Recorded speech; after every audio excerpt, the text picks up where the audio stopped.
News state के conclave शहर बनारस में सतीश महाना ने बड़ा बयान दिया है। उनका कहना है कि राम के नाम पर बीजेपी राजनीति नहीं करती है। राम हमारी आस्था का केंद्र है। दूसरे दलों ने अयोध्या का मसला हमेशा लटकाना चाहा, बीजेपी ने हमेशा विवाद का समाधान चाहा। यह कहना है सतीश महाना का। न्यूज स्टेट के कॉन्क्लेव शहर बनारस में सतीश महाना ने बड़ा बयान दिया। आज दिन भर शहर बनारस न्यूज स्टेट के कॉन्क्लेव, इस मंच पर तमाम वो दिग्गज होंगे उत्तर प्रदेश के जिनकी आपके प्रति जवाबदेही है, जो आपके सवालों का जवाब देने के लिए विधानसभा के भीतर बैठे हैं और आपके मुद्दे उठाने के लिए विधानसभा के भीतर हैं। आज उन्हीं लोगों से हम आपके सीधे सवाल कर रहे हैं। और इस बीच सबसे पहले जब सतीश महाना से बात की गई तो सतीश महाना ने अखिलेश यादव पर भी सवाल खड़े किए, अखिलेश यादव की मंशा पर भी सवाल खड़े किए और 2012 से 2017 में किस तरीके से जनता को परेशान किया गया या उनसे त्रस्त आकर किस तरीके से जनता ने उन्हें सत्ता से दूर किया, ये तमाम बातें उन्होंने कही, तमाम बातों का जिक्र किया।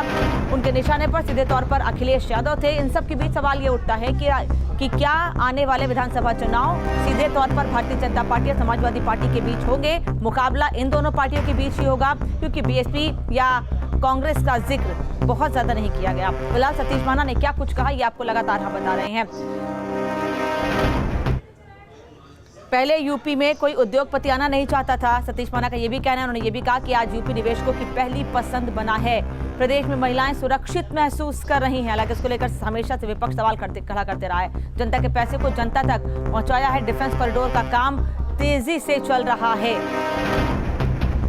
पहले यूपी में कोई भी उद्योगपति नहीं आना चाहता था। सतीश महाना का कहना है कि 2014 से पहले राजनीति में जातिवाद हावी था, लेकिन अब तस्वीर बदली है। सबसे पहले तो मैं आपसे पूछना चाहती हूँ, आपके पास वो कौन सी जादू की छड़ी है कि राजनीतिक के जो तमाम पंडित होते हैं कि भाई ये जात के पात ये ऐसा फैक्टर, ये एंटी इनकम्बेंसी, आपकी कॉन्स्टिट्यूंसी में कुछ नहीं चलता है? मैं 3 मूल मंत्रों को लेकर काम करता हूँ। सबके इम्पॉर्टेंट है कि you have to loyal to your appointing authority है। जिसने भी आपको अपॉइंट किया उसके प्रति आपकी लॉयलिटी होनी चाहिए। और मुझे मेरी पार्टी जिस समय अपॉइंट करती है, मुझे टिकट देती है, मुझ पर विश्वास व्यक्त करती है कि आपको जाके चुनाव लड़ना है, तो loyalty first to the party. दूसरे नंबर पे मेरी लॉयल्टी मेरे वर्कर के प्रति रहती है, जो मुझे चुनाव लड़ाता है, जो एक ब्रिज का काम करता है मेरे बीच में, पार्टी के बीच में और जनता के बीच में। और तीसरे प्रति मेरी loyalty the people those who have elected me, जो मुझे वोट करते हैं। और मैं इस बात को मानता हूँ कि जीवन में विश्वास से बड़ी और कोई भी चीज़ नहीं होती।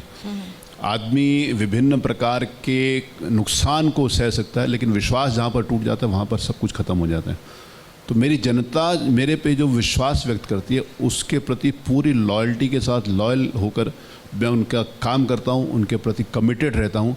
ये कारण है कि मेरे क्षेत्र की जनता मुझे लगातार जिताती है। मैं यहाँ पर एक बात कहना चाहता हूँ कि मैं जीता बाद में हूँ। कोई भी व्यक्ति जो चुनाव लड़ता है वो जीतने के लिए लड़ता है, लेकिन जीतता वही है जिसको जनता दी जाती है। इसलिए मैं कहता हूँ मैं जीतता नहीं हूँ, मेरे क्षेत्र की जनता ने मुझे 7 बार लगातार जिताया। तो काशी के लिए बतौर औद्योगिक विकास मंत्री आपने क्या कुछ किया जो आप जनता के बीच में लेकर जाएंगे? ये काशी अपने आप में एक आध्यात्मिक, ऐतिहासिक और दुनिया की सबसे बड़ा शहर कहा गया। काशी को गलियों का शहर कहा जाता था। माननीय मोदी जी के उस क्षेत्र से निर्वाचित हो जाने के बाद काशी अब गलियों का नहीं, सड़कों का शहर कहा जाने लगा। काशी अध्यात्म के नाते से बाबा भोलेनाथ की नगरी है और बाबा भोलेनाथ के दरबार पर पहुंचने के लिए किस कठिन परिस्थितियों का सामना करना पड़ता था, वो एक जो इमेजिनेशंस के बाहर हो सकती है, जिसके बारे में आप सोच भी नहीं सकते, वो बाबा विश्वनाथ कॉरिडोर को माननीय प्रधानमंत्री जी के नेतृत्व में हमारे प्रदेश के माननीय मुख्यमंत्री जी ने उसको करके दिखाया। आज से 3 साल पहले बाबा काशी विश्वनाथ के दरबार में गए हों, जो आ गए हैं, उनको विश्वास नहीं होता हम उसी स्थान के ऊपर आ गए। शहर के डेवलपमेंट के साथ साथ पूर्वांचल का बहुत महत्वपूर्ण इंडस्ट्रियल डेवलपमेंट भी वहाँ पर आवश्यक था। क्योंकि मैं इस बात को कहता हूँ कि जिस समय दिल्ली से चलें, दिल्ली का अपना कैपिटल होने के नाते से एडवांटेज है। और fortunately we are an important part of Delhi NCR, जहाँ पर गौतम बुद्ध नगर है और नोएडा इंडस्ट्रियल डेवलपमेंट अथॉरिटी हो गई, या फिर हमारी यमुना हो गई, या ग्रेटर नोएडा हो गई, या फिर गौतम बुद्ध नगर की, ये तीनों अथॉरिटीज़ हो गई। तो इंडस्ट्रियल डेवलपमेंट के नाते से मेरे पास उन विभागों की जिम्मेवारी है। Express way industrial development authorities के नाते से मेरे पास एक्सप्रेस वे की भी जिम्मेवारी है।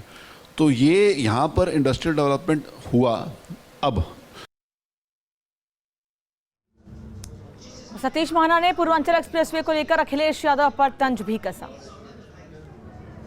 अब मुझे नहीं मालूम कि उनके कौन से एक्सप्रेसवे के ऊपर फोटो खिंचा रहे हैं। मैं पूछना चाहता हूं कि पूर्वांचल एक्सप्रेसवे जिसका उन्होंने बिना लैंड एक्विजिशन के टेंडर कर दिया था व्यक्तिगत स्वार्थ के लिए, जब हमारी सरकार बनी थी तो उसके ऊपर 30% भी लैंड एक्विजिशन नहीं था। तो जब लैंड एक्विजिशन नहीं था तो 90% जब तक लैंड एक्विजिशन नहीं हो तब तक आप टेंडर नहीं कर सकते, लेकिन उनको टेंडर करने की जल्दी थी, सड़क बनाने की जल्दी नहीं थी। एक बात, हमारी गवर्नमेंट आने के बाद ही वो लैंड एक्विजिशन हुआ, माननीय प्रधानमंत्री जी ने उसका शिलान्यास किया, अब वो तैयार है माननीय प्रधानमंत्री जी के कब उद्घाटन तक गाड़ियां वहां पे करने के लिए। फराटा दौड़ेंगी? नहीं, आज भी गाड़ी बुंदेलखंड गंगा एक्सप्रेसवे जो आज पूरा भी है। गाड़ी वहाँ पर चलने के लिए चल रही हैं, लेकिन फाइनली क्योंकि कुछ बाई लेन्स बाकी रह गई हैं, कुछ सर्विस लेन्स बाकी रह गई, उस नाते से। दूसरी बात ये कहते हैं कि उनके द्वारा उनके जो फोटो हम खिंचा रहे हैं, तो मैं ये कहना चाहता हूँ कि जो उन्होंने प्रोजेक्ट शुरू करते थे, इसका शिलान्यास वो करते थे, उन्हीं के पिताजी ने एक बार ये कहा था, सब टेलीविजन्स ने, आपने भी बड़े प्रोमिनेंटली दिखाया था कि श्री मुलायम सिंह यादव जी ने कहा है कि तुम शिलान्यास तो करवा लेते, उद्घाटन नहीं करवाते। ये उनके द्वारा कहा गया था, मैं याद दिला रहा हूँ, आपके फाइल में होगा।